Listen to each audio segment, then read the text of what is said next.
Hello everyone, आज हम लोग बात करेंगे सीआरपीसी 1973 के टॉपिक पे। और जिस टॉपिक पे हम लोग बात करने वाले हैं वो है चैप्टर 8 ऑफ द सीआरपीसी। और chapter 8 one of the most important chapter है सीआरपीसी का, क्योंकि चैप्टर 8 से किसी भी स्टेट के जुडिशियल एग्जाम में सवाल बनता है, चाहे प्रीलिम्स का बात करें चाहे हम लोग मेंस एग्जाम का बात करें। इसलिए बड़े ध्यान से आज के लेक्चर को देखिएगा और इस सीरीज के साथ बने रहिएगा। हम लोगों ने चैप्टर 8 का एक सेक्शन को ऑलरेडी डिस्कस कर लिया है, दैट मींस सेक्शन 106 को हम लोगों ने ऑलरेडी डिस्कस कर लिया है। सेक्शन 106 एक मात्र सेक्शन है जहां पे law and order, that means कि व्यक्ति से पीस और गुड बिहेवियर के लिए सिक्योरिटी लिया जाता है जुडिशियल मजिस्ट्रेट या कोर्ट के द्वारा। वहीं दूसरी ओर चैप्टर 8 के other sections, that means to से सेक्शन 107 से 110 तक जो सिक्योरिटी लिया जाता है वो लिया जाता है एग्जीक्यूटिव मजिस्ट्रेट से सिर्फ। तो ये ध्यान रखिएगा। सेक्शन 106 का लिंक आपको मिल जाएगा डिस्क्रिप्शन बॉक्स में। आज के एपिसोड को शुरू करेंगे उसके पहले अगर आप अभी तक आप अपने चैनल पे नए हो तो इंतजार मत करो, जल्दी से जाओ।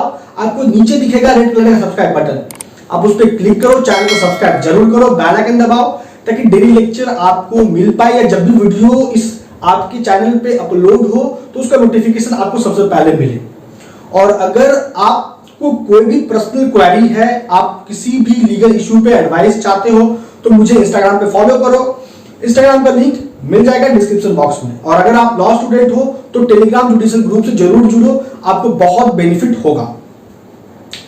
तो चलिए बिना समय गवाए स्टार्ट करते हैं आज के एपिसोड को। आज के चैप्टर को एपिसोड को शुरू करें उसके पहले मैं आपको दो बात ध्यान में रखने के लिए बोलूंगा, क्योंकि ये दो पॉइंट अगर आप माइंड मेकअप करके चलते हो तो आपको हर लॉ पेपर का सेक्शन याद रहेगा और उस सेक्शन में जो बातें कही गई है वो भी आपको याद रहेंगी।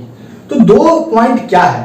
सबसे पहला बात कि हम लोग चैप्टर 8 को डील कर रहे हैं। आप ध्यान से समझिए जो मैं कहना चाह रहा हूं, जो मैं बता रहा हूं। चैप्टर 8 किस सब्जेक्ट मैटर पे डील करता है? चैप्टर 8 डील करता है इस मैटर पे कि अगर कोई भी व्यक्ति समाज में लॉ एंड ऑर्डर को वायलेट करेगा, लॉ एंड ऑर्डर को ब्रीच करेगा तो उस व्यक्ति से आप सिक्योरिटी, ताकि आप मींस टू से यहाँ पे सेक्शन 106 के तहत जुडिशियल मजिस्ट्रेट और 107 से लेकर 110 के तहत सब्जेक्ट टू दी कंडीशन जो दिया गया है इन सेक्शंस में, एग्जीक्यूटिव मजिस्ट्रेट आपसे दैट मींस उस व्यक्ति से सिक्योरिटी लेगा। किस बात के लिए? कि वो समाज में शांति व्यवस्था बनाए रखे या गुड बिहेवियर अपना बनाए रखे, इस बात के लिए सिक्योरिटी लिया जाता है। और इसके according he law and order को सोसाइटी में मेंटेन करने का रिस्पॉन्सिबिलिटी को एग्जीक्यूट किया जाता है जुडिशियल मजिस्ट्रेट या एग्जीक्यूटिव मजिस्ट्रेट के द्वारा। तो चैप्टर 8 किस सब्जेक्ट को डील करता है ये सब्जेक्ट मैटर याद रखिए बस। आप उसके बाद उससे जुड़ा हुआ जो भी क्वेश्चंस आपके माइंड में बनेगा उसको आपको बस ढूंढना है कि उस क्वेश्चन का आंसर किस सेक्शन में कहा गया है।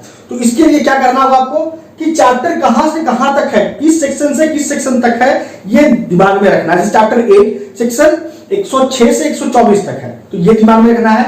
अब आपके दिमाग में इस सब्जेक्ट मैटर से जो भी क्वेश्चन मिलेगा उसका हर एक जवाब, क्योंकि लॉ में वही होता है जो लिखा गया है और हर एक पॉइंट जो आपके माइंड में क्वेश्चन बन के उठता है उसका जवाब आपको खोजना है उसी सब्जेक्ट से, कि उस सब्जेक्ट का कौन सेक्शन आपके क्वेश्चंस का आंसर को डील कर रहा है। तो ये ध्यान रखिएगा बस। तो चलिए अब आगे देखते हैं क्या कहता है सेक्शन 107। बात करेंगे सेक्शन 107 का। तो सेक्शन 107 के अकॉर्डिंग क्या कह रहा है पहले हेडिंग को देखिए, security for keeping peace in other cases. पहले तो बता दिया ऑलरेडी सेक्शन 606 में कि कन्विक्शन के दरमियान जुडिशियल मजिस्ट्रेट कन्विक्ट से सिक्योरिटी लेता है शांति व्यवस्था को बनाए रखने के लिए समाज में, और कितने पीरियड के लेता है? तो for a period not exceeding 3 years. तो कन्विक्शन के मामले में जुडिशियल मजिस्ट्रेट तो सिक्योरिटी ले लिया 106 के अकॉर्डिंग। अब अन्य मामले में एग्जीक्यूटिव मजिस्ट्रेट को यह पावर दिया गया सिक्योरिटी लेने का। तो आइए समझते हैं पूरी बातों को। मैं फिर बोलूंगा आप लोगों को कि बोर्ड में जो बात लिखा गया है कोर पॉइंट है, आप लेक्चर को पूरा देखिएगा। बोर्ड में जो बात लिखा गया है पॉइंट वाइज आप उसे अपने नोटबुक में जरूर लिखिएगा, क्योंकि जब भी आप हमारे लेक्चर को देखते हैं तो आप अपने पास कंसर्निंग सब्जेक्ट का बेरक या टेक्स्ट बुक जरूर रखिए, नोटबुक रखिए, पॉइंट को अपने नोटबुक में जरूर लिखिए और मेरे बातों को ध्यान से सुनिए, लेक्चर को पूरा देखिए। आपका कंसेप्ट एक बार में, ये मेरा गारंटी है, एक बार में क्रिस्टल क्लियर होगा। आप कभी नहीं भूलिएगा सेक्शंस को और सेक्शंस में कहीं बातों को। तो चलिए पहला पॉइंट करते हैं, क्या कहता है समझिए बात को। कहता है अगर एग्जीक्यूटिव मजिस्ट्रेट को यह जानकारी मिली, ये इंफॉर्मेशन प्राप्त हुआ कि कोई व्यक्ति है उसके ज्यूरिसडिक्शन के अंतर्गत, याद रखिएगा कोई व्यक्ति है उसके ज्यूरिसडिक्शन के अंतर्गत क्या कर रहा है, उस व्यक्ति को लेके एग्जीक्यूटिव मजिस्ट्रेट को यह संभावना है कि वो उस एग्जीक्यूटिव मजिस्ट्रेट के ज्यूरिसडिक्शन के अंतर्गत शांति व्यवस्था को भंग कर सकता है या फिर डिस्टर्ब कर सकता है पब्लिक ट्रैंक्विलिटी को, या फिर कोई ऐसा रॉन्गफुल एक्ट करेगा जिससे शांति व्यवस्था समाज का भंग होगा या फिर पब्लिक ट्रैंक्विलिटी डिस्टर्ब होगा, ऐसा कोई रॉन्गफुल एक्ट करेगा। इस बात को लेकर किसी भी व्यक्ति के रिगार्डिंग एग्जीक्यूटिव मजिस्ट्रेट को जानकारी मिला। अब यहां ध्यान रखिएगा कि जानकारी किसी भी सोर्स से प्राप्त हो इससे कोई फर्क नहीं पड़ता है, लेकिन जानकारी जिस सोर्स से मिला है वो रिलायबल होना चाहिए, ये ध्यान रखिएगा। उसके बाद तब क्या करेगा एग्जीक्यूटिव मजिस्ट्रेट, तो एग्जीक्यूटिव मजिस्ट्रेट पॉइंट नंबर 3 कह रहा है कि उस व्यक्ति को बुलाएगा और उस व्यक्ति को कहेगा कि आप बॉन्ड एग्जीक्यूट करो, आप बॉन्ड एग्जीक्यूट करो। किस बात के लिए कि आप क्यों नहीं समाज में शांति व्यवस्था बनाए रखोगे, इस बात के लिए बॉन्ड एग्जीक्यूट करो। अब बॉन्ड एग्जीक्यूट होगा तो विद सियोरिटी भी हो सकता है या विदाउट सियोरिटी भी हो सकता है, याद रखिएगा। बॉन्ड जो व्यक्ति एग्जीक्यूट करेगा समाज में शांति व्यवस्था बनाए रखने के लिए, वो विद सियोरिटी भी हो सकता है या विदाउट सियोरिटी भी हो सकता है। सियोरिटी मींस टू से गारंटर, याद रखिए इस बात को। लेकिन उस व्यक्ति से बॉन्ड एग्जीक्यूट कराएगा, उसको शो कॉज का जो नोटिस जाएगा उसके पहले एग्जीक्यूटिव मजिस्ट्रेट को इस बात से सेटिस्फाइड होना है कि यहां पे इस मामले में एग्जीक्यूटिव मजिस्ट्रेट के पास सफिशिएंट ग्राउंड है कार्रवाई का उस व्यक्ति के पास, क्योंकि एग्जीक्यूटिव मजिस्ट्रेट के पास जब तक सफिशिएंट ग्राउंड नहीं होगा और उस ग्राउंड को जब तक नहीं लिखेगा अपने ऑर्डर में, तब तक वो कार्रवाई नहीं कर सकता है। तो सफिशिएंट ग्राउंड लग रहा है कार्रवाई का एग्जीक्यूटिव मजिस्ट्रेट को, उसके बाद ही उस व्यक्ति को शो कॉज नोटिस जाएगा और उसे बॉन्ड एग्जीक्यूट करने को कहा जाएगा। तो बॉन्ड जो एग्जीक्यूट होगा वो व्यक्ति के द्वारा शांति व्यवस्था बनाए रखने के लिए, पब्लिक ट्रैंक्विलिटी को डिस्टर्ब ना करने के लिए, तो कितने टाइम पीरियड के लिए होगा, तो 1 साल के लिए होगा। लेकिन जुडिशियल मजिस्ट्रेट कन्विक्शन के दरमियान जो बॉन्ड एग्जीक्यूट कराता है वो होता है for a period not exceeding 3 years. याद रखिएगा सेक्शन 106 के अकॉर्डिंग जो बॉन्ड एग्जीक्यूट होता है वो 3 साल, और सेक्शन 107, 108, 109 के अकॉर्डिंग जो बॉन्ड एग्जीक्यूट होता है वो 1 साल के लिए एग्जीक्यूट होता है। अब यहां 2 बात ध्यान रखिएगा, लास्ट नंबर पॉइंट कह रहा है 2 पॉइंट जो आपको ध्यान रखना है वो है पर्सन और प्लेस को लेके। क्या ध्यान रखना है कि जिस व्यक्ति से बॉन्ड एग्जीक्यूट कराया जा रहा है एग्जीक्यूटिव मजिस्ट्रेट के द्वारा, जिस व्यक्ति से बॉन्ड एग्जीक्यूट कराया जा रहा है एग्जीक्यूटिव मजिस्ट्रेट के द्वारा, वो व्यक्ति उस एग्जीक्यूटिव मजिस्ट्रेट के जुरिसडिक्शन में रिसाइड करता है, रह रहा है, ये जरूरी है। या फिर प्लेस को लेके बात कहा गया है कि जो प्लेस में, जिस प्लेस को लेके शांति व्यवस्था भंग होने का संभावना है वो प्लेस एग्जीक्यूटिव मजिस्ट्रेट के जुरिसडिक्शन में आना चाहिए, तभी जाके वो पार्टिकुलर एग्जीक्यूटिव मजिस्ट्रेट कार्रवाई करेगा 107 के तहत। तो ये हो गया सेक्शन 107 से इतनी सारी बातों की जानकारी। अब आगे देखिए क्या कहता है सेक्शन 108 के पहले हेडिंग को देखिए, क्या कहता है सिक्योरिटी फॉर गुड बिहेवियर। अब यहाँ पे सेक्शन 106 और 107 मैं एक्सप्लेन करते हुए, डिफरेंशिएट करते हुए मैं बातों को बताते चल रहा हूं ताकि आपको कभी भी किसी भी पॉइंट पे कंफ्यूजन ना हो, आपको सब्जेक्ट मैटर के रिगार्डिंग हर एक पॉइंट पे कंप्लीट नॉलेज इंफॉर्मेशन होना चाहिए। तो देखो सेक्शन 108 के अकॉर्डिंग किस बात पे सिक्योरिटी लिया है, किस बात के लिए, तो गुड बिहेवियर के लिए लिया जा रहा है। अच्छे व्यवहार, व्यक्ति अपना व्यवहार अच्छा रखे, इस बात के लिए सिक्योरिटी लिया जाएगा सेक्शन 108, 9 और 10 के अकॉर्डिंग। लेकिन 106 और 107 में शांति व्यवस्था समाज में बनाए रखने के लिए सिक्योरिटी लिया जा रहा था। तो यहां पे सिक्योरिटी लिया जा रहा है गुड बिहेवियर के लिए। किन व्यक्तियों से, तो उस व्यक्तियों से जो डिसमिनेट कर रहा है, जो फैला रहा है सीरियस मैटर को, जो फैला रहा है समाज में, उन व्यक्तियों से अपने व्यवहार को सही रखने के लिए सिक्योरिटी लिया जाता है, सिक्योरिटी लिया जाता है सेक्शन 108 के अकॉर्डिंग। तो सबसे इंपॉर्टेंट पॉइंट है कि सीरियस मैटर होता क्या है। तो देखिए क्या कहता है, वो मैटर जिसका पब्लिकेशन पनिशेबल है under IPC, under section 124A that is provision related to sedition, देशद्रोह, 153A, 153B, 195A। इन प्रावधानों में जो बातें कही गई है, अगर उनको कोई पब्लिश करता है तो वो पनिशेबल है आईपीसी के इन सेक्शंस के रिगार्डिंग, तो वो मैटर सेडिशियस मैटर माना जाएगा। दूसरा नंबर पॉइंट कि क्रिमिनल इंटिमिडेशन या डिफामेशन किसी भी जुडिशियल ऑफिसर का during his working official hour, तो ये सेडिशियस मैटर माना जाएगा। तीसरा कि अगर कोई व्यक्ति बनाता है, पब्लिश करता है, रखता है सेल एक्सपोर्ट के लिए कोई भी ऐसा ऑप्शंस, ऑब्जेक्ट या मैटर मटेरियल जो पनिशेबल है, रखना, बनाना, एक्सपोर्ट, इंपोर्ट करना, सेल करना आईपीसी के सेक्शन 292 के अकॉर्डिंग, तो ये मैटर को लेके अगर कोई भी व्यक्ति क्या कर रहा है, बात का प्रचार प्रसार कर रहा है इन मैटर के रिगार्डिंग समाज में, तो यहां पे एग्जीक्यूटिव मजिस्ट्रेट को ऐसा लगा संभावना, तो सबसे पहला पॉइंट क्या होगा कि एग्जीक्यूटिव मजिस्ट्रेट ये देखेगा कि वो व्यक्ति क्या उसके जुरिस्डिक्शन में रह रहा है, उसके जुरिस्डिक्शन के अंतर्गत आता है। दूसरा नंबर पॉइंट, क्या सफिशिएंट ग्राउंड है एग्जीक्यूटिव मजिस्ट्रेट के पास कार्रवाई करने का, अगर है, लग गया तो रीजन रिकॉर्ड करेगा लिखित में, उसके बाद एग्जीक्यूटिव मजिस्ट्रेट उस व्यक्ति को शो कॉज नोटिस करेगा, पूछेगा कि आप क्यों नहीं बॉन्ड एग्जीक्यूट करोगे for maintaining keeping good behaviour with और विदाउट सिक्योरिटी, और कितना टाइम पीरियड के लिए, for a period not exceeding 1 year, ये ध्यान रखना है। तो यहां पे इन मैटर को रिगार्डिंग जो डिसेमिनेट कर रहा व्यक्ति उससे सिक्योरिटी लिया जाएगा उसके गुड बिहेवियर का, कितने टाइम पीरियड के लिए, for a period not exceeding 1 year. तो किस किस पॉइंट को ध्यान में रखते हुए ये भी मैंने आपको बताया। लेकिन सेक्शन 108 का एक अपवाद भी है।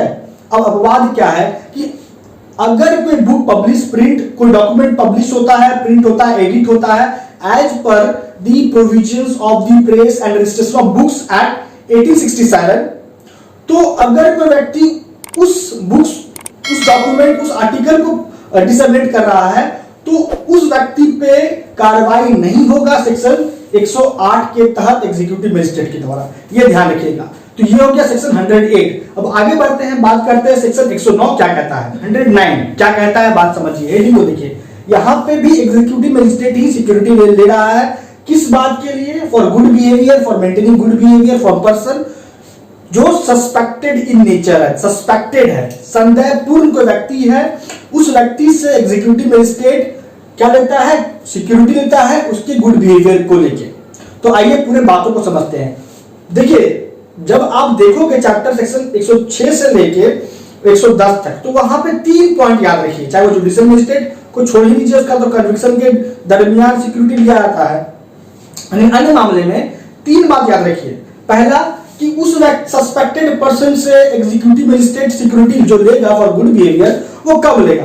तो पहला पॉइंट याद रखिए कि अगर कोई व्यक्ति उस एग्जीक्यूटिव मजिस्ट्रेट के जुरिस्डिक्शन के अंतर्गत रह रहा है और वो क्या कर रहा है, वो हर एक संभव प्रयास कर रहा है अपने अस्तित्व को छुपाने का, खुद को कंसील करने का पूरा प्रिकॉशन वो ले रहा है। अगर इस बात की जानकारी एग्जीक्यूटिव मजिस्ट्रेट को होती है, जानकारी किसी भी सोर्स से हो लेकिन रिलायबल होना चाहिए, जो कि मैंने आपको पहले भी बताया था, तो इस बात पर जानकारी मिलेगी मजिस्ट्रेट को कि कोई व्यक्ति है जिसको लेकर संभावना है कि वो अपना अस्तित्व को छुपा रहा है। अब वो अपना अस्तित्व को छुपा क्यों रहा है, इस बात का प्रिकॉशन भी ले रहा है, क्यों, ताकि वो उसके दैट मींस उस मजिस्ट्रेट, एग्जीक्यूटिव मजिस्ट्रेट के जुरिस्डिक्शन के अंतर्गत कॉग्निजेबल ऑफेंस कर सके। कॉग्निजेबल ऑफेंस को डिफाइन किया गया है सीआरपीसी सेक्शन 2C में, 2 clause C of the CrPC में डिफाइन किया गया cognizable offence. Cognizable offence heinous in nature होता है वो ऑफेंस जिसमें पुलिस को यह पावर है कि वो पर्सन को विदाउट वारंट या without authority from magistrate arrest कर सकती है। दूसरी बात कि कौन सा ऑफेंस कॉग्निजेबल होगा या नहीं होगा, ये कैसे पता चलेगा, तो उसके लिए आपको सीआरपीसी का स्केड्यूल फर्स्ट को देखना होगा और उससे आपको जानकारी मिल जाएगी कि कौन सा ऑफेंस किस नेचर का है। तो इस पॉइंट पे जानकारी मिली व्यक्ति को लेके मजिस्ट्रेट को, तब मजिस्ट्रेट दूसरा पॉइंट क्या करेगा, लिखेगा कि सफिशिएंट ग्राउंड है कि नहीं प्रोसीडिंग का, कार्रवाई का उस व्यक्ति के खिलाफ, अगर है तो उसके बाद शो का उस नोटिस जाएगा उसको कि आप क्यों नहीं एग्जीक्यूट करोगे बॉन्ड विथ या without security for maintaining good behaviour, और कितना टाइम पीरियड के लिए, for time period not exceeding 1 year. ये याद रखना, बस इतना बात आपको सेक्शन 109 से। अब आगे देखिए क्या कहता है आज का अंतिम सेक्शन, सेक्शन 110 क्या कह रहा है, यहां पे सिक्योरिटी ले रहा है executive magistrate for maintaining good behaviour. अब किस व्यक्ति से ले रहा है, तो हैबिचुअल ऑफेंडर से ले रहा है। तो अब बात को समझिए, 3 पॉइंट आपको याद रखना है। अगर एग्जीक्यूटिव मजिस्ट्रेट को लगा कि कोई व्यक्ति उसके जुरिस्डिक्शन में रह रहा है और उसके खिलाफ कार्रवाई करने का पर्याप्त ग्राउंड है सेक्शन 110 के तहत, और वो व्यक्ति बाय हैबिट क्या है, तो बाय हैबिट एक रॉबर है, हाउस ब्रेकर है या फर्जर है, एक बात, या फिर अगर वो बाय हैबिट हैबिचुअली कमिट करता है कौन सा ऑफेंस, रिसीविंग और रिटेनिंग स्टोलन प्रॉपर्टी वाला। 3 नंबर पॉइंट देखिए क्या कहता है, या फिर वो प्रोटेक्ट या हार्बर करता है हैबिचुअली थीव्स चोर को, या असिस्ट करता है in the disposal of stolen property, या फिर वो हैबिचुअली कमिट करता है, अटेम्प्ट टू कमिट करता है, अबेट करता है उन अपराध को जो है किडनैपिंग, एब्डक्शन, एक्सटॉर्शन, या फिर उन अपराधों को अटेम्प्ट कर लेता है करने का, करता है, अबेट करता है जो punishable under chapter 8 of the IPC, या उन अपराधों को करता है कमिट या अटेम्प्ट लेता है करने का, या अबेट करता है जो पनिशेबल है आईपीसी के सेक्शन 489 ए से लेके 489 डी के अकॉर्डिंग। नंबर ई कहता है कि अगर वो बाय हैबिट कमिट करता है ब्रीच ऑफ पीस, या फिर अगर वो बाय हैबिट हैबिचुअली वो कमिट करता है, अटेम्प्ट करता है कमिट करने का, या फिर अबेट करता है उन अपराधों को जो पनिशेबल है ड्रग्स एंड कॉस्मेटिक एक्ट के अकॉर्डिंग, एसेंशियल कमोडिटीज एक्ट के अकॉर्डिंग, अनटचेबिलिटी एक्ट के अकॉर्डिंग, फॉरेनर एक्ट के according, prevention of food adulteration act के अकॉर्डिंग, तो फिर उस व्यक्ति से एग्जीक्यूटिव मजिस्ट्रेट क्या बोलेगा, उसको शो का नोटिस जाएगा और कहा जाएगा कि वो बॉन्ड एग्जीक्यूट क्यों नहीं करेगा, विथ या विदाउट सिक्योरिटी कारण बताए। और यहाँ पे जो बॉन्ड एग्जीक्यूट करने को कहता है एग्जीक्यूटिव मजिस्ट्रेट हैबिचुअल ऑफेंडर से, वो होता है for a period not exceeding 3 years.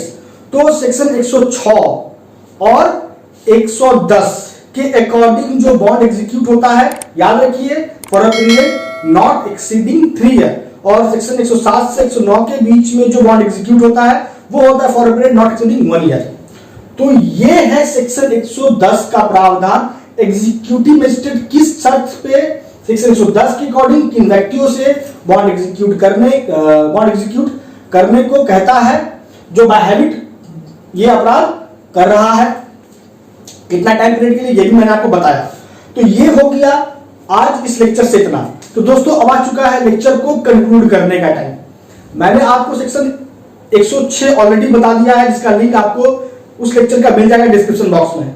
और आज हम लोगों ने डिस्कस किया सेक्शन 107 से 110, क्योंकि 106 से 107 सिमिलर प्रोविजंस था, इसलिए मैंने आपको एक ही लेक्चर में बताने का कोशिश किया। जो भी प्रोविजंस बच गया है आगे चैप्टर 8 का सीआरपीसी, वो मैं आपको नेक्स्ट एपिसोड में, नेक्स्ट लेक्चर में बताऊंगा। आप लोगों से बस इतना ही रिक्वेस्ट है कि अगर आपको लेक्चर अच्छा लगा, बात समझ में आई है, तो प्लीज आप इसे लाइक जरूर कीजिएगा, अपने स्टडी लाइट ग्रुप पे शेयर जरूर कीजिए, मुझे कमेंट करके जरूर बताइए, क्योंकि आपके लाइक से, आपके शेयर से, आपके कमेंट से बहुत मोटिवेशन मिलता है। मैं अंततः फिर बोलूंगा कि अगर आपको कोई प्रश्न, क्वेरी है तो आप मुझे इंस्टाग्राम पे फॉलो जरूर कीजिएगा, उसका लिंक आपको मिल जाएगा डिस्क्रिप्शन बॉक्स में। आपके सपोर्ट से ही हम लोग हैं, तो प्लीज सपोर्ट कीजिए, क्योंकि आपके सपोर्ट के बिना कुछ भी नहीं है। अगर आप जुडिशियल ग्रुप से जुड़ना चाहते हैं, टेलीग्राम जुडिशियल ग्रुप से, तो उसका लिंक आपको डिस्क्रिप्शन बॉक्स में मिल जाएगा। तो दोस्तों आज लेक्चर में इतना ही। आपका अब तक हमारे साथ बने रहने के लिए बहुत बहुत धन्यवाद।